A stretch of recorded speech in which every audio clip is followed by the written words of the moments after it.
All right, good morning. How's everybody doing? Good? All right. Well, we are very excited to talk about our most favorite topic, which is family office capital, family offices driving impact. So my name is Nathan McDonald. I'll be moderating the panel today.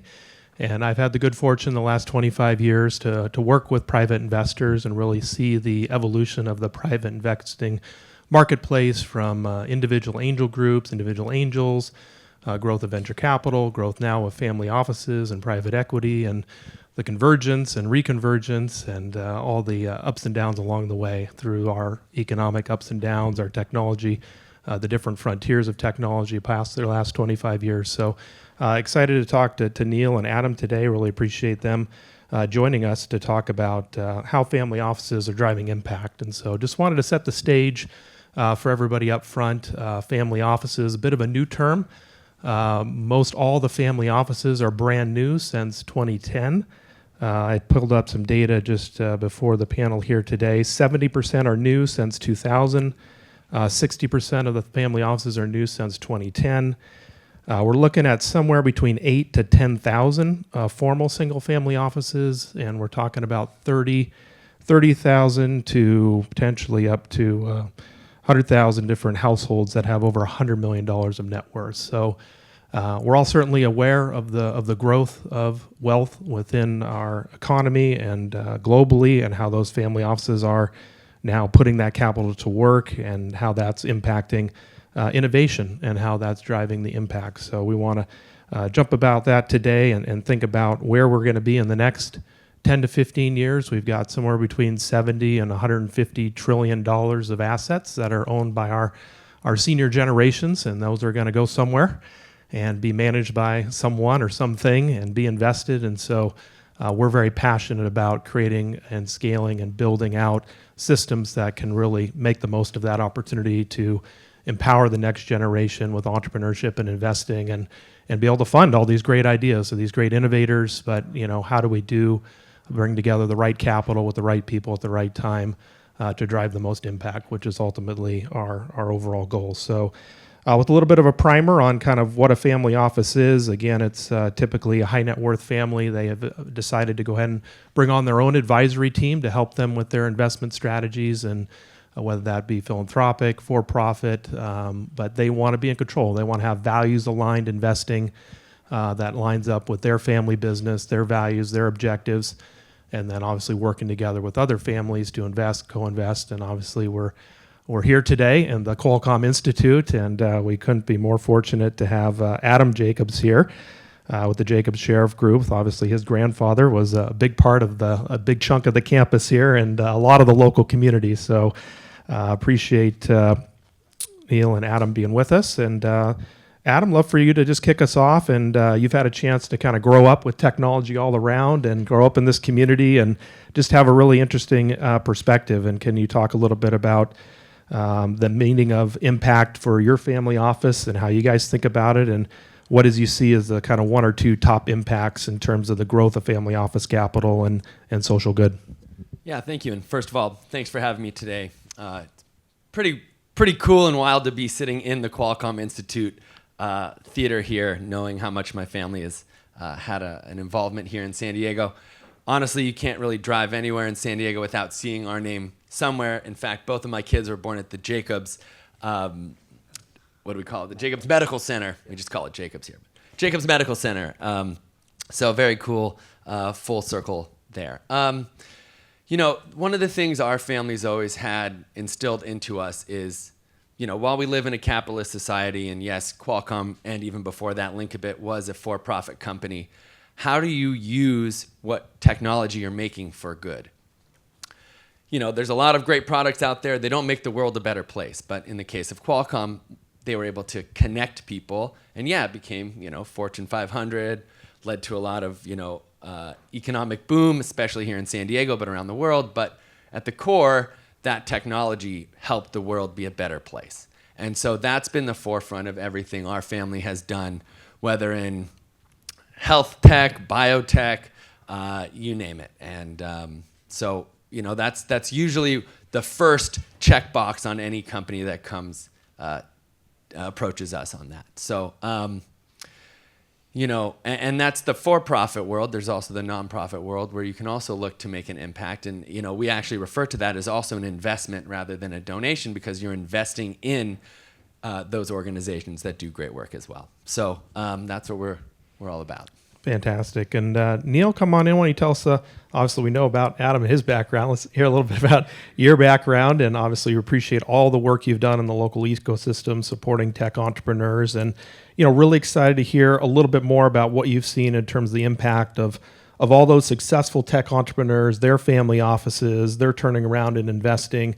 Obviously, not every entrepreneur is going to be successful as the Qualcomm example. Many have more moderate exits and opportunities, but they want to recycle that capital. So tell us a little bit more about your background, some of the work you've done, and the impact you've seen in getting those folks to engage in the family office community. Sure. Thank you. And thank you all for having me. It's so nice to be here. UCSD alum, mechanical engineer here. Your grandfather gave us a silver ring at the silver ring ceremony. He was the speaker to kick it off that year, 2008, which was pretty inspiring, I feel like, for me at that. And I immediately went off and worked in the space program. Worked on the space shuttle program, launching the last 12 launches to space. I was a launch operations and test operations engineer. And it was actually the retirement of the space shuttle that kicked off kind of a bigger inner purpose for me. The retirement, really actually what it meant was it shut down an industry. And it let 10,000 people go who were some of the smartest people I had ever met in my life. I was inspired by them, who had put people in space, and all they ever wanted to do was that. And so I actually started a startup called Portfolium, which was going to be the LinkedIn for engineers, a visual platform to transform the things you've worked on to connect them into what you could work on. Many pivots later, as entrepreneurs learn, it became really more of like a visual resume platform for students. It just works much better. If you hadn't already filled out your LinkedIn or resume yet, we could catch you then and say, here's your employability.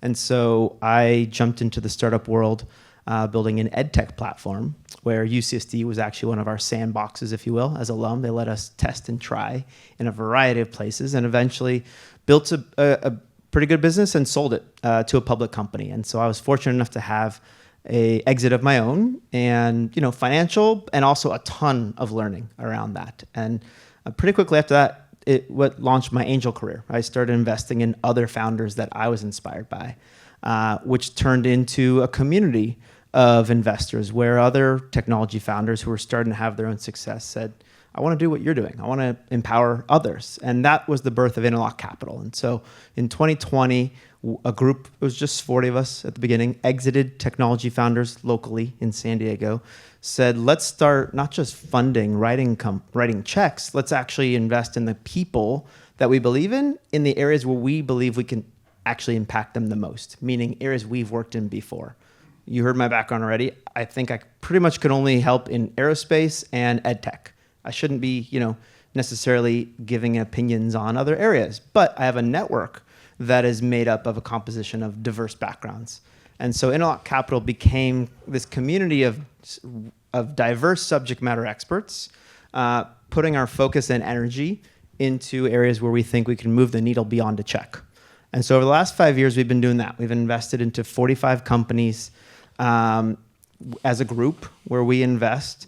And what I've very recently realized is not only are we giving our expertise, our capital, our time, our energy, we are learning as a group how to build our own future family offices. And so I'm launching very shortly here something called Rising Tide Partners, where we as an investment community are not just investing directly into startups, we're investing across the board philanthropically into ourselves to grow a multi-generational platform where we have everlasting input. And we learn to, honestly, from other family offices, we learn to show up in our community, not just in our companies and in our families, but as business leaders, we say it's on us to shape the future, and that future includes where we live. And so that is what I'm embarking on going forward, with learning from how to build companies, how to build capital networks, and now hopefully how to build the future family offices. And so it's pretty timely to talk about it today. Thanks, Neal. just getting people going, getting them investing, getting that momentum started. I saw a quote, all compounding, everything compounds as long as you move forward and you engage. And so even the act of getting, that many LPs together, showing them the investment process, helping them with their family offices, the cascading impact of that community, then working together, working on other deals, other areas of opportunity, really, really makes a big difference. So unfortunately, the sad facts of the matter are that, less than 25% of family office capital makes it to Gen 2, 10% makes it to Gen 3. And so that's what we're up against, is a huge statistical prediction that the majority of all this wealth that's been created is going to go away. It's going to be wasted. Something's going to happen where it doesn't get utilized in a proper manner. And so, it's very motivating as we see all these entrepreneurial ventures, everybody working hard. How do we get more of that capital into a mode where there is a structure, there is a valued aligned system for making investments, and ultimately we got to engage the next gens. And so, that's the next topic here is, how do we engage the next gens and really create that capacity to take this magnitude of wealth as that grows in the future. And how do we educate? How do we engage? How do we lead those organizations? So I love, Adam, to share from your perspective. Again, you grew up as a third gen, but you're familiar with your peer group, your family, but just other folks. What's been the approach that you guys have taken that's been so successful to really scale out and engage? And what do you see other family offices doing successfully to get next gens involved? Yeah, good question. So first of all, I'd say I consider myself fortunate that I had a foot, call it, in both worlds. Qualcomm didn't really make it big. Don't get me wrong, we were very comfortable, but didn't have its big pop till I was in the 5th or 6th grade. So, I lived a somewhat normal life here in San Diego. Okay, there was a few things around with our name on it, but not like today. And I'm the oldest of all the grandchildren, so some of my younger cousins didn't have that experience, and right or wrong and different, there's certain things that I notice in that. For us, I think the biggest thing is trust. Some of these big founders, big wealth generators, the older generations, they made that money, and it's really hard for them to let go. And they probably made that money because they were hands-on, rolled their sleeves up, in deep, micromanaged everything, and were part of every decision made. And it's very hard for them, again, to let go. What I'm very fortunate about is our family has a lot of trust in the next generation, and now the third, and hopefully with my kids being the fourth. Yeah. To let them fail, to let them learn, but not in a way where it's always trying to please the wealth generator to get the yes or no. For example, my situation, I received my inheritance already while my grandparents and parents are still alive. So I could talk to them. Hey, what did you do about this? What was your goal? What was your motivations, etc.? And it showed me that they trusted me to go and make good decisions and not, waste it all. Some of it's mistakes you're going to make, but that's how you learn. And I do think going forward, that biggest thing is trust in the next generation, being able to let go and developing, letting people fail, but in the right way. Giving enough of an allocation so that we can lose a little bit, learn a lot, and then be able to be trusted to make better decisions with the really big decisions that are coming down the road. Neal, would you like to jump in? And I'd love to hear some of your perspective, thoughts as you've worked with all these exited tech entrepreneurs. What are you seeing as kind of a philosophy that works for them as they're looking to get the next gen engaged? Yeah, it's been interesting with like my friends and peers as we have had exits, significant, new forms of wealth, and seeing how different everyone takes it, and with the planning in mind or not. And I think what's been really interesting is to see where the personal interests and the professional interests either converge or diverge to a certain regard. And some of the times, someone builds an incredibly deep technology company, has an exit, and the next thing we want to do has nothing related to the last thing, and for me, from kind of a investment manager perspective, in a sense, that who's going to bring more deals to say, hey, I'd love your expertise in this because you spent 20 years building and accumulating around it, and now they're completely interested in something so orthogonal.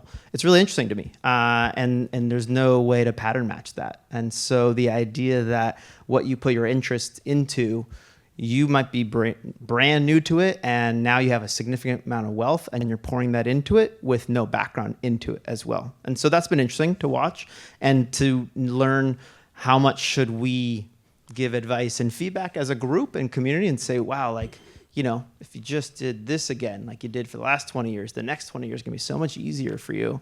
Or the verse that says, but you have the freedom to explore and learn and do whatever you want right now because of how much effort you put into, building and having that exit. So that's been interesting for me, of just like watching my peers in a new generation in that regard. The other part that's been interesting is watching my peers bring their family into their professional lives for the first time, saying, I want my kids now to be a part and learn, because I didn't get the chance to meet and be with them at all. Not meet, be with them while building a significant company. Without the kids have to go and do this. It's more just I finally have the time to introduce them to my interests and my passions in there as well. So I would say for me, it's more like guiding a community through learning and experiencing, this Gen 1, if you will, of how to actually lean in and be not just the starved founder that they spent majority of their lives being, right? All their wealth originally was just like on paper, and now it's a whole new side. And so, it's just like a whole new exploration for us. And I feel there's a lot to learn from, and the fact that we're physically in San Diego and a lot of us are here, I think something special to be able to learn and do it together. So I don't know. It's just kind of a really good exploration moment right now. It's so great when you're working with the kids, and my kids are in their teens now, and those kids are still very, very little. And, you see them going from, what they need, what they think they need, which is more Xbox times, it seems like. That's always the answer. But, what do you guys want? And really thinking about, what do they want? And as our kids have become now 14 and 17-year-old teenagers, it's really cool to see that emerge, and it's going to be closer than you think there. So enjoy every day. When the kids are little, that was always the advice our investors gave me, and it was very well approved. So as we look out into the future, we're at about $5.5 trillion of assets under management in the family office, and obviously that having a big impact. But that's going to double in the next few years and become bigger than private equity, bigger than the current VC, bigger than hedge funds combined. And so that's going to be a world that we're already a few years closer to being in. So as we look over the horizon, we look at, how is that amount of wealth going to impact what we do as entrepreneurs, funding innovation. Love to get thoughts from the panel. What do you guys really see as the key impacts? We're kind of at, family office 2.0 now, but it feels like with the next gen engagement, it's about to step up and really become much more organized and connected, both within like the San Diego community, but along the West Coast, nationwide. There's more consortiums evolving. Love to have you guys look into the crystal ball and where are we going to be in 5 years? What do you think the impacts will be? Wow, 5 years is a long time, especially the way technology is going these days. So I actually just started, actually been about a year now, as president of a biotech startup, and we're currently in our fundraise as we speak. And your normal venture capitals, VCs, you can find them everywhere. You can find them online. You can connect with someone on LinkedIn. Family offices are very difficult to break through, get a connection with, find someone who's interested, or even reach out on LinkedIn. It's not there. And so one of the things I think will happen with the growth of family offices is there will be a much easier way to find some of these offices around, and also find out what they're interested in, because maybe you found an office, but they don't care about what the thing you're making is, right? We're in biotech. They might not care about biotech. And so I think with this wider net and it becoming more mainstream, if you will, it'll be an easier time to find that, which also means it'll be a more crowded space, because the connection you might have, now everyone can also have that. Whereas I think that VCs are going to have to sort of morph a little bit, and it can't be so stuck in, hey, what's my percent return going to be in the next 5 years? They're going to have to get a little more into this mission-driven impact place if they want to really find the next up-and-coming entrepreneur or next up-and-coming technology, and take a little more risk and a little more faith.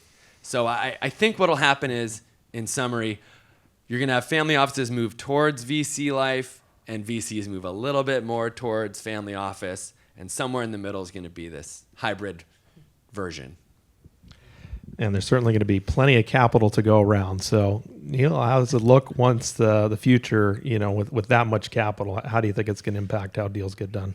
Yeah, it's interesting. Over the last 10 plus years, the access to capital and access to startups has really broken down in that regard. And so what used to be family offices funding VCs who then fund startups is now, these larger capital pools finding direct right to startups, which is fantastic, honestly. Like, as a startup CEO or leader, you need as much access to capital as possible, especially in things like deep tech that just need time forever, really. And that doesn't align with professional investors, to be honest. Professional investors have a return period that they need to return ASAP, honestly. The fact that VCs get this 10-year leeway to return the fund, they're looked at every 3 years. What have you done? What have you returned? And that's just not on the same timeline as deep technology needs. And so family offices provide a huge opportunity to fill the void, especially right now where NIH and other capital is uncertain, and you have families who have deep interest personally in funding deep technology in that regard. But they also, something else that's really special, I think, to the venture capital community is that you don't just, one size check doesn't fit everything, but also equity isn't the only kind of capital that companies need. They need debt. They need lines of credit. They need assets. And family offices typically have an opportunity to do all the above, right? And so if you as an entrepreneur can find one source of capital that can give you a lot of different optionality, and give you capital, the right capital at the right time, that's huge. The problem has just been finding them, right? And founders have to run a company, have to run technology, have to hire, and now they also have to manage capital pools in that regard. And so while venture capital has been that, I think venture capital is going to be, is going to have some competition from others who want to put money to work, which I think is a good thing. Everyone should be competing for the best capital, for the best founders. I'll add one interesting thing. Now with the pervasiveness of virtual meetings, it used to be when you were raising capital, you'd take a while to set up a meeting. You'd have to fly somewhere or they'd have to fly to you. So you'd have one meeting every week or every couple weeks. And that was like, okay, we got one meeting. It's probably going to progress after that. Now, literally, you can have 10 meetings a day. And that's both for the person trying to raise capital, but also for the VC or family office. And so it's a whole new paradigm and just a different world in that regard. So breaking through can be tough. We've got about a minute, and then we're going to open up for some questions. We do have about 5 minutes for questions. So if folks have any questions for the panel here, please do make your way to the microphones. And how do you break through the noise? That's a good question. Obviously VCs and the proliferation of the cold outreach approach. Wow. Anyway, we'll talk about that over the happy hour. But let's jump to what is the best way. We got some entrepreneurs here. If folks do want to approach family offices as an adjunct to their venture capital or angel investment groups, what would you guys suggest? How's the best way to access and try and identify and prioritize adding family offices to your cap table? So I have two cliches I like to use. One, the dollar is the easiest part of a negotiation. So when you're working with or talking to some of these family offices or VCs, once you agree, whether you're selling them something or trying to get an investment, once you agree to the dollar, that's the easy part. It's all of the terms, the conditions, how much control you're giving up, what vision they have versus what you have. And these are all things that as an entrepreneur, you really need to nail down, or else you're going to lose yourself and lose your company because someone else is going to take it over, need those returns, have a different vision for it or whatever. The second part of that is understanding when you want to answer to your shareholders versus your stakeholders. And so the people who are going to benefit from the profits of your company or the people who are going to benefit from the actual technology or product that you're making out in the world. And so balancing those two things are also very important, and you need to find the right family office, VC, whatever, that aligns with those values as well. Yeah, just to follow on that specifically, that subject matter expertise and or passion matters so much. And as a founder, you just feel like all capital is equal and you go after all of it, but not all capital is equal. You get so much more from someone who is passionate, but also can open doors, literally can give you cheat codes, right? And access to talent that you're going to be using that capital for to hire. And so doing the work up front as an entrepreneur and building your dream list, dream bench of investors, and then going and working hard to get to them, I think is the most important time you can spend pre-raise. Yeah, know what you want, have that intention, want to add that to your cap table. It adds so much strength. All right, we'll open up for questions. Go ahead and get us started on the left here. Very smart. Founding director of Cal IT2. I was really taken by Nathan's numbers of adding 5 trillion or something. This is happening at a historical moment in which you've seen the opening rounds of destroying what took us 80 years since the end of World War II to build up, and a federal government funding of science in universities, and in fact a great increase in the universities, largely because of the baby boom. But do you see the possibility of this new wealth and families finding a way to make up for a lot of the reduction in federal funding, which is going to be reduced vastly more than what we've seen in these opening rounds? And if so, that there are a lot of philanthropic folks thinking about that. And in fact, people like Bob Kahn have talked about this as America's secret weapon. What are your thoughts on this? It's a historic moment.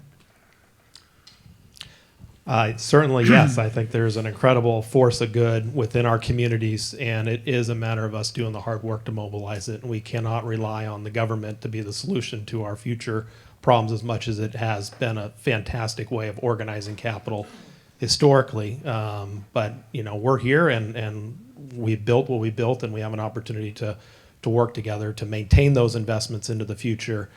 But it is going to definitely require action and coordination and support. And I think you see that as we are in Vancouver, BC, Seattle, Salt Lake City, Denver, obviously here in SoCal. You see these organizational efforts underway within the tech community, within the wealth communities.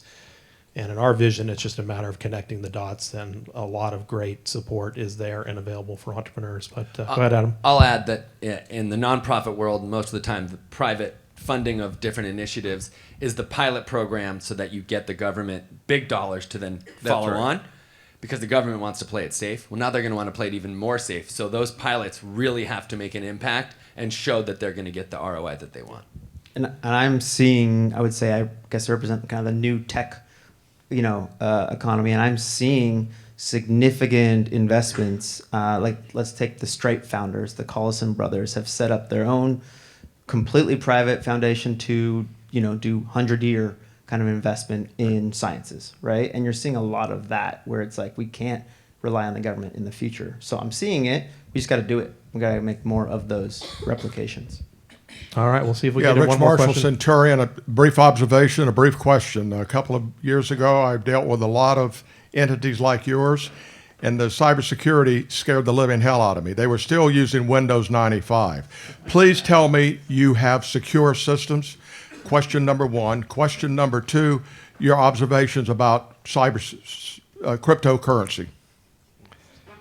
Certainly the systems are a lot more secure than they've ever been, and there's lots of advice and support out there for folks with wealth to make sure their systems Well, are. I'm comforted in hearing that, but No, I think just the rise and prominence of family offices even existing, the fact they used to be just hidden away, there's ecosystems built around running the modern family office these days, from kind of every area. So in a sense, it's a new area to sell into. So there's Yeah, a but lot you more. do realize your targets.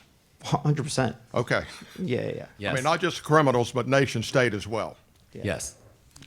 All right. Unfortunately, that's all the time we have, but please do connect with us over lunch and during the programs this afternoon and this evening. So please join me in a warm round of applause here for Adam and Neal. Great job, guys. Thank you all very much.